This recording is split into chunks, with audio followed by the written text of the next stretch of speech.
Hello, my name's Neil Medlin and I'm a professional photographer based in Hervey Bay, Queensland, Australia.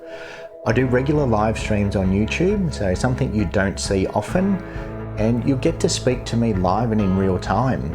Okay, I'll run through camera settings and compositions. We have a great little community. Jump in, ask a question.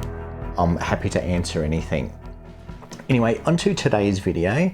Today's video is all about getting off auto mode. I highly recommend the best place to start is aperture priority. Okay, aperture priority gives you control of your camera. Now, I would argue it gives you full control of your camera because you can adjust all of your settings in the camera, but at the same time, it's as close to automatic as you can get while still controlling everything. Okay, so aperture is basically your depth of field. The easy way to think about aperture is the smaller the F number, the smaller your depth of field. The larger that F number, the larger your depth of field. All cameras are slightly different, but they will all display your f-stop or your aperture on the back of the camera. Even through the viewfinder, you'll be able to see your f-stop on the camera. Now, where things get confusing, and it happens a lot when people try to explain aperture, they talk about shooting wide open or shooting closed down, shooting at a small aperture, shooting at a large aperture. It gets very confusing when you think about it that way. Think about f-stops, okay? They're displayed on your camera. You'll often hear photographers about shooting wide open. Shooting wide open, shooting at a large aperture is actually a small f-stop, okay? So that's where things get confused. Stick to looking at your camera. Get used to that number, a small number, small depth of field. Large number, large depth of field. It's all you need to worry about for starters, okay? That's going to give you control of the camera. So for example, if we're shooting portraits, okay, we want to take some photos of people or animals. We want to separate our subject from our background. We use a small number because then it's going to be a small depth of field. If we're shooting landscapes, on the other hand, and we want a larger depth of field, okay, we want to get our foreground, our midground, and our background all in focus. Okay, we shoot at a large f-stop because that's going to be a large depth of field. That's going to get you off auto mode and give you creative control over your images. The beauty of aperture priority is, let's just use wildlife as an example. Now, a lot of wildlife shooters will, generally say that you should prioritize shutter speed, okay, because you want to have a nice fast shutter speed to freeze action.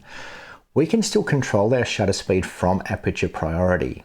And this is the sort of creative freedom that I was talking about before, where you still get to control all of your settings within aperture priority just by changing your aperture and your ISO.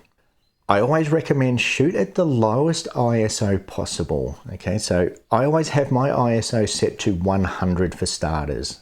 ISO 100, we're going to get nice clean images without any noise.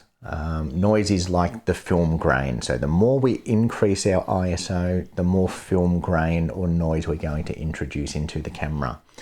So I always start with the lowest ISO possible and let the camera calculate our shutter speed. And that's what aperture priority does. You select your aperture, the camera will calculate the shutter speed to get a nice exposure or to get our base exposure. When it comes to shutter speed, as a general rule, and this is really important with aperture priority, very important to know your shutter speed. If you're shooting on a 50mm lens, for example, you want your shutter speed to be at least 1/50th of a second or higher. Okay, as soon as your shutter speed gets below 1/50th of a second, that's when you'll start to get camera movement. If you're shooting on a 200mm lens, if your shutter speed gets below 1/200th of a second, you will start to get camera movement. Okay, so base your shutter speed off your focal length of your lens. So most cameras will come with a kit lens that's sort of that 18 to 55mm, 24 to 70 on a full frame camera. If you're shooting at the long end, the 55mm, just once you've set your aperture, just check that your shutter speed isn't getting below whatever length your lens is at. Okay, so one thing to be mindful of when shooting in aperture priority If we have low light, our shutter speed can get very slow. Slow shutter speed will generally equal blurry photos. Okay, so if our shutter speed is too slow, any sort of movement is amplified and that will create blurry photos. So the good thing with aperture priority, we can control how much light comes into the camera. So if you don't have a lot of light, you want to get more light into the camera, just think a smaller f number is good for a small amount of light.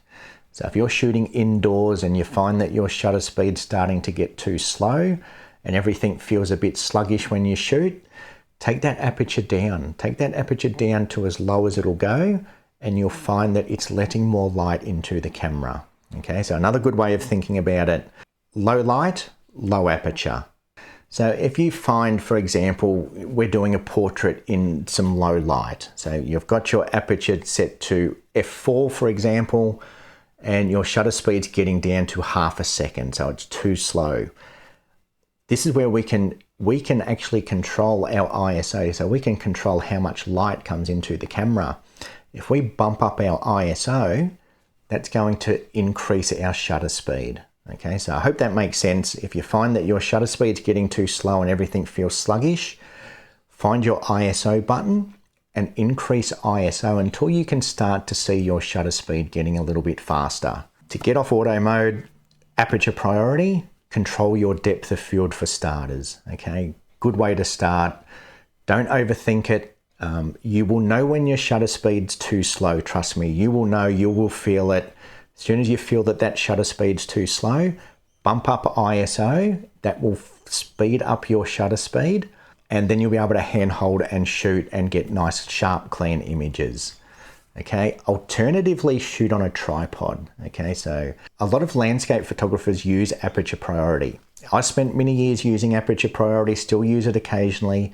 Okay, for landscape photography, just put your camera on a tripod, set it to f14, ISO at 100 and shoot away. Okay, it's as simple as that. Even when I shoot in manual mode, aperture is always my main priority. Okay, the first thing I choose is my aperture. Do I want a shallow depth of field or do I want a big depth of field? It's always my number one priority, no matter what I'm shooting. Even with wildlife, I will choose roughly what aperture I want for my depth of field, and then I'll adjust the other settings accordingly. Get off auto mode, try aperture priority, and get out there and just start shooting, start taking photos and enjoying it. So that's it for this video. Thank you. And hopefully next time I see you, I will be out live. So if you did like the video, give it a like. Feel free to subscribe. Like I said, you see me live. Okay, ask me questions while I'm out live. Speak to me in real time. So thank you, and I will see you soon. Hello, my name is Neil Medland, and I'm a professional photographer based in aperture priority. In a nutshell, it lets you control your aperture.